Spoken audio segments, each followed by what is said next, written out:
Hey guys, what's up? Welcome back here to today's edition of Intuitive Angling. And man, I really appreciate you guys coming by to check today's video out. And actually, I'm coming to you guys from a hotel room in Chicago, Illinois. I'm up here for Illinois. A lot of people get, picky if I call it Illinois. Up here for our annual Bridgeford Pro Team meeting. If you guys see my Bridgeford hat, this is what I wear, every video up there. Bridgeford's one of my longtime sponsors. I've been with the company since 2012. They're just the greatest company in the world, guys. People at Bridgeford are awesome. They make the most awesome beef jerky you'll ever have, pepperoni summer sauces. They're huge supporters of the sport of fishing, huge supporters of conservation. So if you guys ever get a chance to pick up some of that Sweet Baby Ray jerky at Walmart, you guys will definitely like it and be supporting a good company. But anyway, it gave me an idea, guys. I want to do a video today. I want to talk about how much money that pro anglers earn with sponsors. I want to talk to you guys about how it works, talk to you guys about a lot of the misconceptions and misunderstandings about sponsorships, because I've been dealing with sponsors for over 40 years. So I got a pretty good feel for how this works. So I thought you guys might find it interesting a little bit. If you're just an observer, might be interested to know. If you're an aspiring pro, this is going to probably be some good information for you guys. So we'll get into that in today's video. Also, guys, before we get started real quick, I wanted to thank everybody out there that's been taking time to use my Tackle Warehouse Black Friday sale link. It goes on a whole month of November.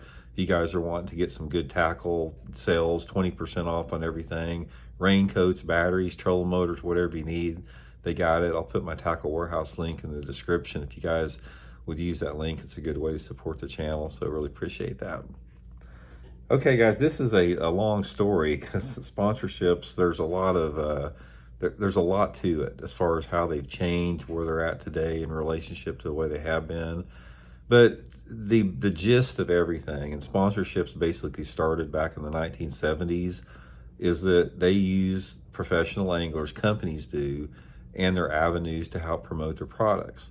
And how this started out, as far as and how it's sort of evolved over the years, is up until about the late 1990s, sponsorships within the professional fishing realm were relegated to what's called endemic sponsorships. In other words, they had to do companies that had to do something with fishing, like boat companies, outboard motor companies, tackle companies. Those were the sponsors. There wasn't any outside industry sponsors or non-endemic sponsors. Say, for example, like my title sponsor, Bridgeford Food Corporation, which is doesn't have anything to do with fishing. But what you had is started in pretty much in the late 1990s, you started seeing this influx of these non-endemic sponsors. Now, this came about for a couple different reasons. Number one, FLW, you got to give credit where credit was due. For all the shortcomings that FLW has had over the years, one of the things that they did do is they partnered with Walmart back in the 1990s, and it brought in a huge influx of non-endemic sponsors, because all of the vendors for Walmart, say for example Kellogg's and EverStart batteries, or Frito-Lay, or whatever products they sold in Walmart, those companies also sponsored anglers. And during the 1990s, there was as many as 60 or 70 what was called sponsor team deals through FLW, where those companies, sponsored the anglers to fish the tournaments. In that situation, most of the time, the sponsors provided the anglers with a truck and a boat to use at no charge, and maybe paying their entry fees, which is a great deal for a lot of people. So anyway, what I want to talk about here, guys, I sort of got off on the subject a little bit, but I want to talk about sort of like what anglers make and how that goes about, how the whole thing works with it. Now, when I first started, I'll give you guys an example. I'll give my own example. When I first started fishing, in my first pro year was the 1985-1986 season. And I had what was called a memo bill boat from Ranger. And basically they let me use a boat at no charge for a year. And at the end of the year, I had to sell the boat and pay them back the money. And I got a discount on the boat. So it basically turned out where I could get into a new boat every year, and it didn't cost me anything. Didn't make anything off it, but it didn't cost me anything. That was an entry level deal back then. And in 1986, towards the end of the season, I got a call from Forrest and Nina Wood, and they wanted to know if I wanted to be sponsored by Ranger Boats. And I said, well, heck yeah. So from that point on, Ranger started paying my entry fees to the tournaments. And they did that for, well over 20 years, which was a great sponsorship, because when you got your entry fees paid by a company, that means whatever you won in the tournament, was pretty much profit, if you get your expenses covered and that type of deal. And it wasn't just myself. There was a lot of anglers out there, a lot of the well-known Ranger pros like Tommy Biffle and Denny Brower and those guys. I mean, they pretty much had the same deals, a little different, but pretty much the same.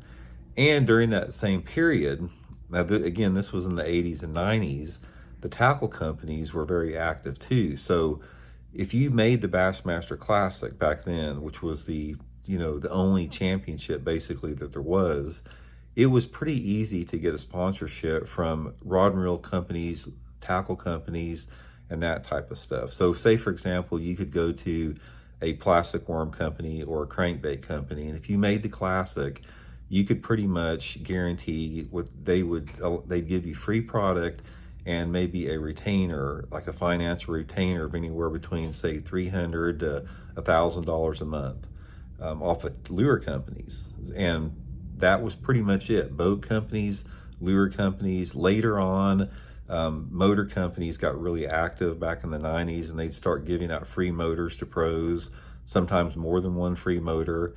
And it was a really good time. The 80s and 90s and on into about the very early 2000s, like 2002, 2003, and 4. This was the golden era for sponsorships, because what you had then is you did not have a lot of tournament anglers, not like what you have now.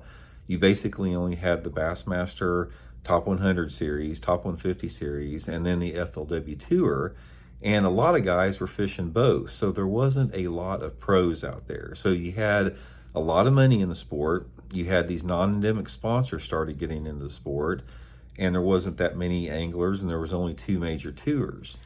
Now, this sustained itself from about, I'm going to say that the late 1980s up until about 2006, 2007. This was a good time to be a pro fisherman, because if you had any level of success at all and you could consistently qualify for championships, you could make a pretty good living, because on top of the fact that the payouts back then were close to 100%, and some of the Forrest Wood Cups were paying $1 million for first. A lot of them would pay $250,000, for that. Bassmaster Classic was $500,000. And if you were in a situation, and if you were a semi-successful pro, most pros at that time had their sponsorship set up where it didn't cost them anything to fish, and they could actually make some extra money on top of their sponsors, plus anything that they won was profit. So in my situation, the sponsor stable that I had back in the 90s and early 2000s, I could pretty much, it didn't cost me anything to fish. The sponsors I had also, even if I didn't catch any fish, they made enough to pay for my bills at home, plus anything that I won was profit. So that was a period where you could make a big windfall profit. If I would win a tournament, like win one tournament a year plus my sponsorships, you were doing pretty good. You were making some good money. Guys, those days are gone. Those days are completely gone, because what happened was in 2008, when we had the stock market crash, the recession stock market crash. In September of 2008, once that we had that crash and all the uncertainty, the sponsors cut everybody. I'm talking, they either cut everybody, they fired the people that were working for them, or everybody got at least a 50% pay cut. So in more situations than not, most people lost 90% of the sponsor dollars they had. And, even the top pros, like the marquee level pros, lost 50% of it.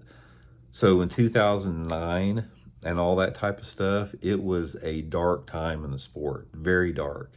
In fact, I had to set out in the 2010 season. I didn't fish it because my mom had a stroke, and I was helping take care of her, and then I lost my title sponsor, and I simply couldn't afford it. I lost most of my sponsor income just overnight because of the stupid stock market crash, and then what happened is after the economy started recovering, in 2009, 2010, 2011, and 12, started making a strong rebound, the sponsors didn't reflect that. In other words, they saw that people were willing to do something for next to nothing. So once the economy came back and they started making money again, there was no incentive for them to, go back to the status quo that it was before that. And it's never recovered since then. And what you've had on top of that, since a lot of these companies never got back to the initial status quo they were at the same time, you had this surge, this huge surge of new anglers in the sport, new tournament circuits, and all of a sudden the competition within the pie, the sponsorship pie out there was huge. It's like we had, 5 times more pros than we ever had before. We had more tournament circuits, and basically what it amounted to is unless you were winning everything, there was a couple pros that were hogging up all the sponsorship pie, and everybody else had crumbs left. And that was the problem. And it has never recovered from that. On top of that, you've got a lot of like AAA anglers, like that didn't fish the top circuits, that would put patches and logos all over their jersey, and they weren't even getting sponsored by these people. They were getting a pack of worms at 50% off. So that devaluated other pros by people doing that, that were getting legitimate, financial retainers. So then on top of that, you add to what happened over the past 5 years with social media. Once social media kicked in pretty hard back in about, 2019, 2020, it completely devaluated what pro anglers could bring to a sponsor. And it started really accentuating the value of social media influencers to the point where we are right now in 2024, where social media influencers, people that have big YouTube followings, Twitter, Instagram, that type of stuff, these are the most valuable anglers for companies to sponsor because they simply reach, 100 times more people than a tournament angler does. So for a company now, the situation we find ourselves in now is that most companies, they don't care about tournaments. They could really care less about tournaments. Most companies see tournament anglers as simply social media influencers that just happen to fish. That's the way it is, because let's say, for example, if you win the Bassmaster Classic, or Bassmaster Elite Series tournament, and you don't have a very big social media following, there is little to no value to a sponsor for that. Yeah, they may see a little bump or something if somebody won a tournament on a new lure, some temporary bump, but that goes away, fades away. People don't even, most people can't even tell me who won the Bassmaster Classic 5 years ago. That's the point. And in the flip side of that is the value started coming into the social media influencers because they're putting out daily content, and the content is an annuity because this content never goes away. For example, I can do a video on a jerkbait and it may get 20,000 views in 1 month, but in a 2-year period, it may get 200,000 views. So from a sponsorship standpoint, the industry is completely flipped now to where sponsorship dollars come from social media influencers. They don't come from sponsorships from tournament anglers near in the same shape and form. I'm not saying they don't exist, because they still do, but it's a fraction of what it was back in the heydays of between about 1998 and 2007. That was the heydays right there. And I don't think we're ever going to go back to that, because number one is the tournament organizations, they can't pull in those sponsorship dollars because they don't have the value. There are so individual bass professionals that have big social media followings that have bigger impression generations than like Bassmaster or MLF does as an entire organization. So that is one of the reasons that we've seen a reduction in payout to the point it is now. The payouts now in tournaments are the worst they've been in 30 years. And the reason is because the tournament organizations and the tournaments themselves simply don't have the value that they used to, because social media has taken over that. Social media is where the value is at. So it's just that's just the reality of it, good or bad. You can make a case for either one. On one side of the coin, it sucks because performance is not awarded like it used to be. It used to be sponsorships were completely based upon your performance. How you did in tournaments was everything, because tournaments got you magazine articles and exposure. Those days are gone, guys.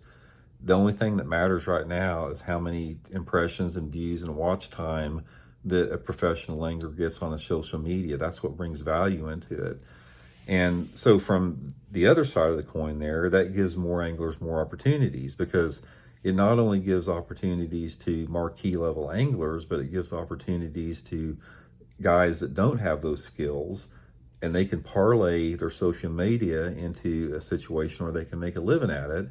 And the good thing about that is the sponsors are unlimited, because when you start talking about social media, any company can benefit from it. You can have a clothing company, you could have a perfume company, you could have a food company, you could have a car company, whatever. I mean, anyone can benefit from simply, how many eyeballs are on a video. But anyway, like I said, the golden years where guys made the most money in terms, I'll throw some figures out to you guys. Back from 1998 to about 2000, and probably 9 or 10, if you were a top level angler, in other words, if you were one of, say, the top 20 bass anglers in the country, based upon consistency of money winnings over a 3 or 4 year period, it was not uncommon to earn $150,000 a year or more. If when you talk about sponsorships and your winnings were quite a bit more back then. It was pretty common it was very common to earn a 6-figure income. There was a lot of Bass pros earning a 6-figure income during that period there. So that sort of gives you an indication. I would say that if you took the top 50 pros, during that time frame, I'm going to say that their range from their annual income was probably anywhere between $75,000 on the low end to up to maybe $1 million or more on the upper end, and everybody else sort of fell in between that. But those numbers don't exist anymore, guys. Yeah, there's some guys pulling down that kind of money through social media, but it's not nothing like it was back, during that period that I just talked about. So anyway, that might give you some insight, guys, a little bit on how that works. Hope it sort of enlightened everybody, and I hope you guys enjoyed it. We'll talk later.